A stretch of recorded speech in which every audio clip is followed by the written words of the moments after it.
हृषीकेशः संजय उवाच एवमुक्तो हृषीकेशः संजय उवाच एवमुक्तो हृषीकेशः गुडाकेशेन भारत गुडाकेशेन भारत गुडाकेशेन भारत गुडाकेशेन भारत सेनयोरुभयोर्मध्ये सेनयोरुभयोर्मध्ये सेनयोरुभयोर्मध्ये सेनयोरुभयोर्मध्ये स्थापयित्वा रथोत्तमम् स्थापयित्वा रथोत्तमम् स्थापयित्वा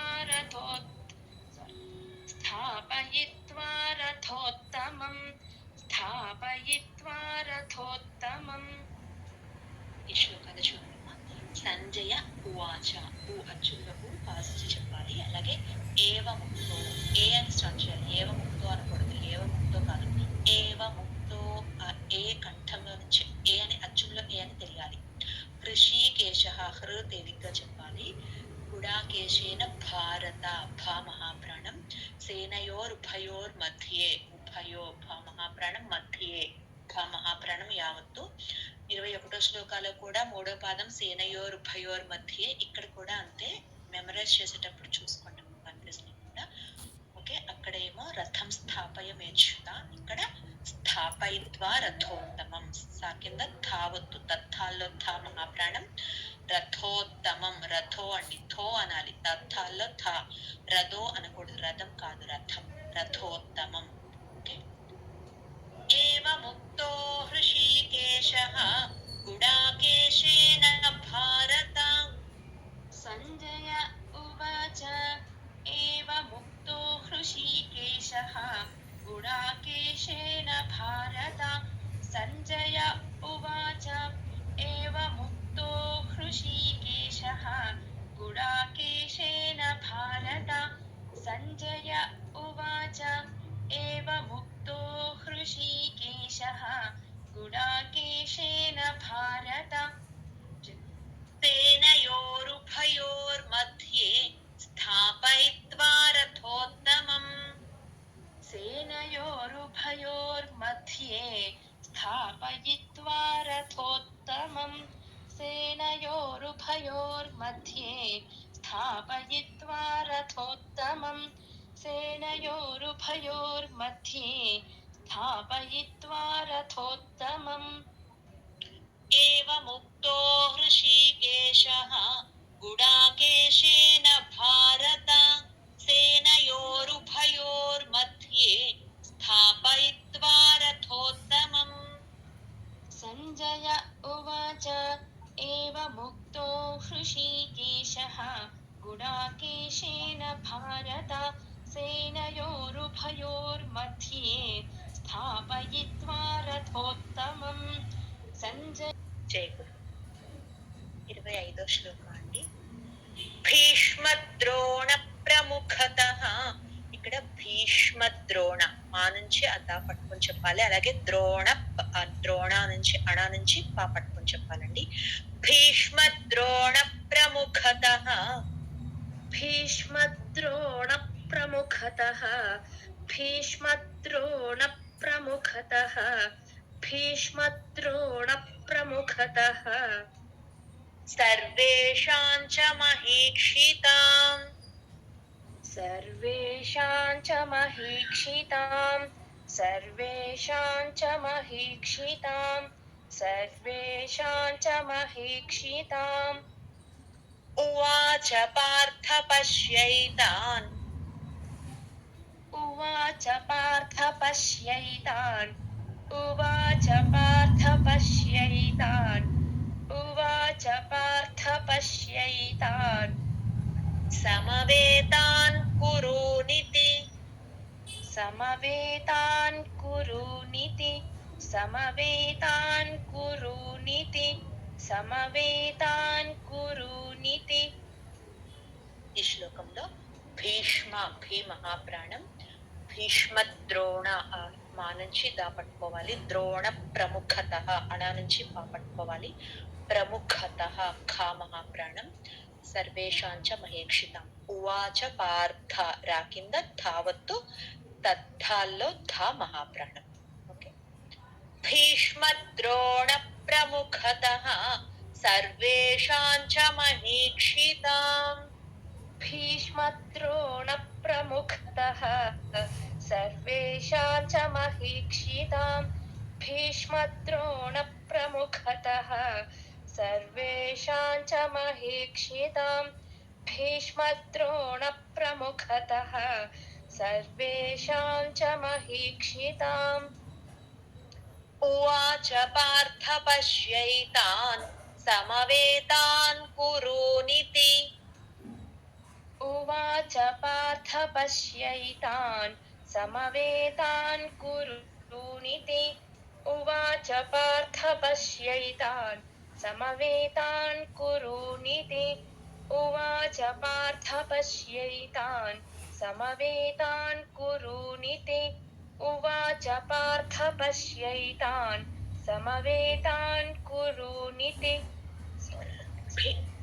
పర్లేదు. భీష్మద్రోణ ప్రముఖతః సర్వేషాం చ మహీక్షితాం. ఉవాచ పార్థ పశ్యైతాన్ సమవేతాన్ కురూనితి. భీష్మద్రోణ ప్రముఖతః సర్వేషాం చ మహీక్షితాం. ఉవాచ పార్థ పశ్యైతాన్ సమవేతాన్ కురూనితి. భీష్మద్రోణ ప్రముఖతః సర్వేషాం చ మహీక్షితాం. ఉవాచ పార్థ పశ్యైతాన్ సమవేతాన్. 26వ శ్లోకం అండి. తత్రా పశ్యత్ స్థితాన్ పార్థః. తత్రా పశ్యత్ స్థితాన్ పార్థః. తత్రా పశ్యత్ స్థితాన్ పార్థః. తత్రా పశ్యత్ స్థితాన్ పార్థః. పితృనథ. పితృ అండి. త్రు తేలిగ్గా చెప్పాలి. పితృ అని అలా స్ట్రెస్ రాకూడదు. పితృనథ పితామహాన్. పితృనథ పితామహాన్. పితృనథ పితామహాన్. పితృనథ పితామహాన్. ఆచార్యాన్ మాతులాన్ భ్రాతృన్. ఇక్కడ కూడా భ్రాతృన్. భా మహాప్రాణం రావద్దు. త్రు అండి వట్రసుడి దీర్ఘం. భ్రాతృన్. ఆచార్యాన్ మాతులాన్ భ్రాతృన్. ఆచార్యాన్ మాతులాన్ భ్రాతృన్. ఆచార్యాన్ మాతులాన్ భ్రాతృన్. ఆచార్యాన్ మాతులాన్ భ్రాతృన్. పుత్రాన్ పౌత్రాన్ సఖీంస్తథా. పుత్రాన్ పౌత్రాన్ సఖీంస్తథా. పుత్రాన్ పౌత్రాన్ సఖీంస్తథా. పుత్రాన్ పౌత్రాన్ సఖీంస్తథా. ఈ శ్లోకంలో చూడండి. తత్రా తత్రా పశ్యత్. అలాగే స్థితాన్ సా కింద ధావత్తు మహాప్రాణం అండి. తత్థాల్లో ధా. స్థితాన్ పార్థ. ఇక్కడ కూడా రా కింద ధావత్తు మహాప్రాణం. తత్థాల్లో ధా అండి. అలాగే పితృ. ఆ పితృ అనేది తేలిగ్గా చెప్పాలి. పితృ అని పట్టుకున్నట్లు చెప్పకూడదు. పితృనథ. ఇక్కడ కూడా నథ థ. తత్థాల్లో థ మహాప్రాణం. మూడో పాదం ఆచార్యాన్. ఆచార్యాన్ యావత్తు క్లియర్ గా రావాలి. మాతులాన్ భ్రాతృన్. భా మహాప్రాణం రావద్దు. తాకి వట్రసుడి దీర్ఘం. పుత్రాన్ పౌత్రాన్ రెండు తాకింద రావద్దులు. పుత్రాన్ పౌత్రాన్. సఖీం. ఖా మహాప్రాణం. సఖీం. సఖీం తథా. సఖీం తథా. ఫస్ట్ సా కింద తావత్తు అల్పప్రాణం దీర్ఘం. థా అనేది మహాప్రాణం. తథాల్లో థా. ఇది కూడా. తత్రా పశ్యత్ స్థితాన్ పార్థః పితॄనథ పితా. తత్రా పశ్యత్ స్థితాన్ పార్థః పితॄనథ పితామహాన్. తత్రా పశ్యత్ స్థితాన్ పార్థః పితॄనథ పితామహాన్. తత్రా तत्र पश्यत् स्थितान् पार्थः पितॄनथ पितामहान् तत्र पश्यत् स्थितान् पार्थः पितॄनथ पितामहान् आचार्यान् मातुलान् भ्रातॄन् पुत्रान् पौत्रान् सखींस्तथा आचार्यान् मातुलान् भ्रातॄन् पुत्रान् पौत्रान् सखींस्तथा आचार्यान् मातुलान् भ्रातॄन् पुत्रान् पौत्रान् सखींस्तथा आचार्यान् मातुलान् भ्रातॄन् पुत्रान् पौत्रान् सखींस्तथा तत्र पश्यत् स्थितान् पार्थः पितॄनथ पितामहान् आचार्यान् मातुलान् भ्रातॄन् पुत्रान् पौत्रान् सखींस्तथा तत्र पश्यत् स्थितान् पार्थः पितॄनथ पितामहान् आचार्यान् मातुलान् भ्रातॄन् पुत्रान् पौत्रान् सखींस्तथा तत्र पश्यत् स्थितान् पार्थः पितॄनथ पितामहान् आचार्यान् मातुलान् भ्रातॄन् पुत्रान् पौत्रान् सखींस्तथा तत्र पश्यत् स्थितान् पार्थः तत्र पश्यत् स्थितान् पार्थः पितॄनथ पितामहान् आचार्यान् मातुलान् भ्रातॄन् पुत्रान् पौत्रान् सखींस्तथा तत्र पश्यत् स्थितान् पार्थः पितॄनथ पितामहान् आचार्यान् मातुलान् भ्रातॄन् पुत्रान् पौत्रान् सखींस्तथा श्वशुरान् सुहृदश्चैव श्वशुरान् सुहृदश्चैव श्वशुरान् सुहृदश्चैव श्वशुरान् सुहृदश्चैव दश्चैव दस् షా ఇంకొంచెం దశ్చైవ श्वशुरान् सुहृदश्चैव ఇక్కడ కూడా श्वशुरान् ఫస్ట్ షా కూడా శ్వశురాన్ అంటున్నారు. श्वशुरान् सुहृदश्चैव श्वशुरान् सुहृदश्चैव సేనయోరుభయోరపి सेनयोरुभयोरपि सेनयोरुभयोरपि सेनयोरुभयोरपि తాన్ సమీక్ష్య స కౌంతేయః तान् समीक्ष्य स कौन्तेयः तान् समीक्ष्य स कौन्तेयः तान् समीक्ष्य स कौन्तेयः సర్వాన్ బంధూనవస్థితాన్ सर्वान् बन्धूनवस्थितान् सर्वान् बन्धूनवस्थितान् सर्वान् बन्धूनवस्थितान् ఈ శ్లోకంలో చూడమ్మా శ్వశురాన్ షా కింద బావద్దు శ్వశురాన్ సుహృదశ్చైవ రూ తేలిగ్గా చెప్పాలి. దశ్ అని చైవ చాకి ఐత్వం దశ్చైవ సేనయోరుభయోరపి భా మహాప్రాణం తాన్ సమీక్ష్యస క్షియా క్షా కింద యావత్తు సమీక్ష్యస కౌంతేయః సర్వాన్ బంధూ ధూ మహాప్రాణం నవస్థితాన్ సా కింద ధావత్తు మహాప్రాణం తత్థాల్లో ధా పొట్టలో చుక్కుంది చూసుకుంటూ శ్వశురాన్ సుహృదశ్చైవ సేనయోరుభయోరపి श्वशुरान् सुहृदश्चैव सेनयोरुभयोरपि श्वशुरान् सुहृदश्चैव सेनयोरुभयोरपि श्वशुरान् सुहृदश्चैव सेनयोरुभयोरपि మళ్ళీ ఒక్కసారి చూడు. श्वशुरान् सुहृदश्चैव सेनयोरुभयोरपि తాన్ समीक्ष्य स कौन्तेयः सर्वान् बन्धूनवस्थितान् तान् समीक्ष्य स कौन्तेयः सर्वान् बन्धूनवस्थितान् तान् समीक्ष्य स कौन्तेयः सर्वान् बन्धूनवस्थितान् तान् समीक्ष्य स कौन्तेयः सर्वान् बन्धूनवस्थितान् श्वशुरान् सुहृदश्चैव सेनयोरुभयोरपि तान् समीक्ष्य स कौन्तेयः सर्वान् बन्धूनवस्थितान् श्वशुरान् सुहृदश्चैव सेनयोरुभयोरपि तान् समीक्ष्य स कौन्तेयः सर्वान् बन्धूनवस्थितान् श्वशुरान् सुहृदश्चैव सेनयोरुभयोरपि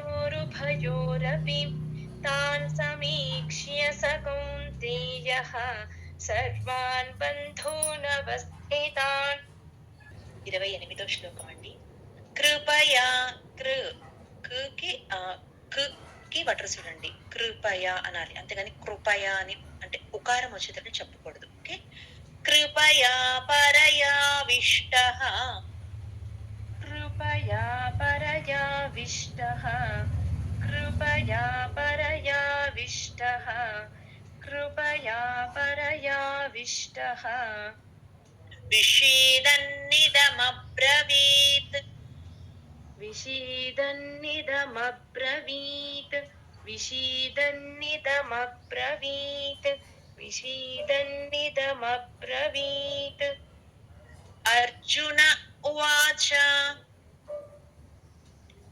अर्जुन उवाच దృష్ట్వేమం షా కింద టావత్తు వావత్తు అండి. దృష్ట్ ఫైనల్లీ ఆ ఏత్వం అనేది వాకొస్తుంది. వేమం దృష్ట్వేమం స్వజనం కృష్ణ दृष्ट्वेमम् अर्जुन उवाच दृष्ट्वेमं स्वजनं कृष्ण अर्जुन उवाच दृष्ट्वेमं स्वजनं कृष्ण अर्जुन उवाच दृष्ट्वेमं स्वजनं कृष्ण కృష్ణ కూడా కృ అండి. కృష్ణ అని చెప్పకూడదు. కు అంటే ఉకారం లాగా రాకూడదు. ఇందాక కృపయ ఎలా అన్నాం అలాగే కృష్ణ అంతే. యుయుత్సుం యుయుత్సుం సముపస్థితం युयुत्सुं समुपस्थितं युयुत्सुं समुपस्थितं युयुत्सुं समुपस्थितं కృపయా పరయావిష్టః విషీదన్నిదమబ్రవీత్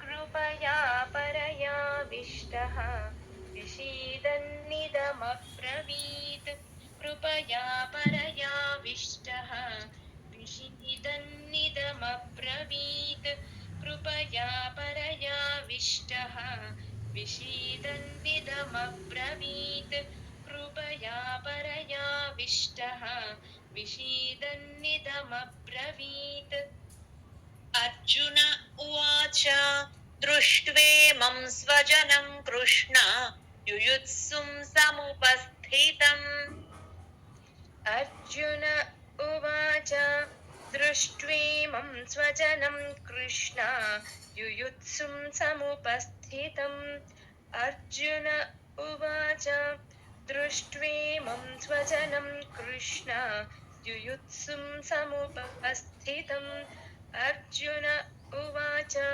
दृष्ट्वेमं स्वजनं कृष्ण युयुत्सुं समुपस्थितम् ఈ శ్లోకంలో లాస్ట్ పాదంలో స్థితం సా కింద ధావత్తు మహాప్రాణం అండి. ఒకటే మహాప్రాణం. స్థితం తత్థాల్లో థ. కృపయా పరయావిష్టః విషీదన్నిదమబ్రవీత్ అర్జున ఉవాచ దృష్ట్వేమం స్వజనం కృష్ణ యుయుత్సుం సముపస్థితం कृपया कृपया परयाविष्टः विषीदन्निदमब्रवीत् अर्जुन उवाच दृष्ट्वेमं स्वजनं कृष्ण युयुत्सुं समुपस्थितं कृपया परयाविष्टः विषीदन्निदमब्रवीत् अर्जुन उवाच दृष्ट्वेमं स्वजनं कृष्ण युयुत्सुं समुपस्थितं कृपया परयाविष्टः विषीदन्निदमब्रवीत् अर्जुन उवाच दृष्ट्वेमं स्वजनं कृष्ण युयुत्सुं समुपस्थितं कृपया परयाविष्टः विषीदन्निदमब्रवीत् अर्जुन उवाच दृष्ट्वेमं स्वजनं कृष्ण युयुत्सुं समुपस्थितं 9వ శ్లోకం అండి. सीदन्ति मम गात्राणि सीदन्ति मम गात्राणि सीदन्ति मम गात्राणि सीदन्ति मम गात्राणि सीदन्ति मम गात्राणि मुखं च परिशुष्यति పక్క పక్కనే వచ్చింది చూసుకోండి అమ్మా. పరిశుష్యతి मुखं च परिशुष्यति मुखं च परिशुष्यति मुखं च परिशुष्यति శుష్యతి శుష్యతి అంటున్నారు మీరు. షూని క్లియర్ గా చెప్పట్లా, షా బానే చెప్తున్నారు.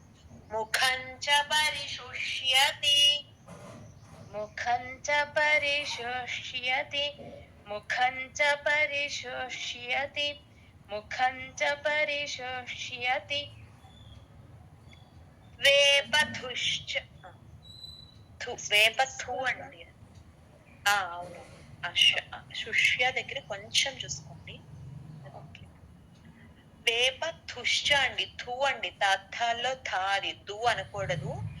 వేపథుశ్చ శరీరే మే वेपथुश्च शरीरे मे वेपथुश्च शरीरे मे वेपथुश्च शरीरे मे रोमहर्षश्च जायते रोमहर्षश्च जायते रोमहर्षश्च जायते रोमहर्षश्च जायते ఈ శ్లోకంలో రెండో పాదం ముఖం ఖా మహాప్రాణం, మూడో పాదం వేపథుశ్చ థూ తథాల్లో థాండి రెండే మహాప్రాణం. రోమహర్షశ్చ హర్షశ్చ హర్ షా, మళ్ళీ షా నుంచి షష్ అని అష్ తీసుకొని చా పూర్తిగా చెప్పాలి.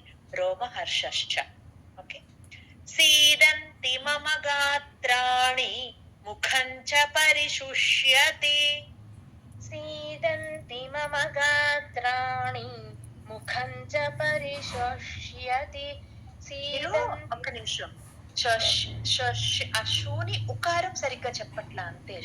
షా బానే వస్తోంది మీకు, ఉకారం చెప్పట్లా మీరు. షష్యతి లాగా చెప్. షూ ముఖం చ పరిశుష్యతి सीदन्ति मम गात्राणि मुखं च परिशुष्यति सीदन्ति मम गात्राणि मुखं च परिशुष्यति सीदन्ति मम गात्राणि मुखं च परिशुष्यति శుష్ శుష్ శుష్ శుష్ शुष्यति వేపథుశ్చ శరీరే మే రోమహర్షశ్చ జాయతే वेपथुश्च शरीरे मे रोमहर्षश्च जायते वेपथुश्च शरीरे मे रोमहर्षश्च जायते वेपथुश्च शरीरे मे रोमहर्षश्च जायते सीदन्ति मम गात्राणि मुखं च परिशुष्यति సారీ. सीदन्ति मम गात्राणि मुखं च परिशुष्यति वेपथुश्च शरीरे मे रोमहर्षश्च जायते. सीदन्ति मम गात्राणि मुखं च परिशुष्यति वेपथुश्च शरीरे मे रोमहर्षश्च जायते. सीदन्ति मम गात्राणि मुखं च परिशुष्यति वेपथुश्च शरीरे मे रोमहर्षश्च जायते. ఇందులో ఏంటిదమ్మా? 30వ శ్లోక అండి. గాంధీవం స్రంసతే హస్తాత్. స్రంసతే అండి. ఆ సున్నాని పూర్తిగా చెప్పాలి. సున్నా తర్వాత సాగాని షాగాని షాగాని ఈ 3 అక్షరాలు ఏమొచ్చినా సరే ఆ సున్నాని పూర్తిగా అని పలకాలండి. ఎం సౌండ్ లాగా.